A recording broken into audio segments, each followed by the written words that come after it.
Dua pria habisi nyawa gadis muda, korban ditemukan dalam karung.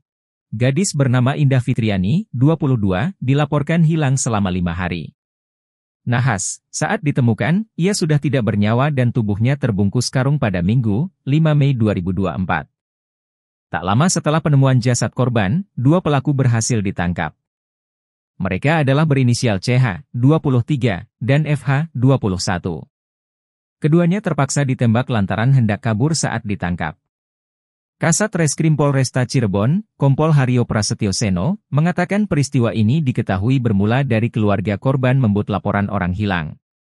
Polisi selanjutnya melakukan penyelidikan. Mengutip tribunjabar.id, kedua pelaku ditangkap di tempat dan waktu yang berbeda. Kronologi kejadian, kedua pelaku awalnya mengajak korban makan siang bersama dan mengajaknya ke rumah. Di rumah tersebut, korban dilecehkan. Kedua pelaku bukannya langsung kabur, tetapi justru menghabisi nyawa gadis malang tersebut. Mereka kemudian memasukkan jasad korban ke dalam karung dan dibiarkan mengambang di sungai. Kami berhasil mengamankan barang bukti berupa balok kayu yang digunakan untuk memukul korban, pakaian, sepeda motor, laptop dan barang bukti lainnya, tuturnya.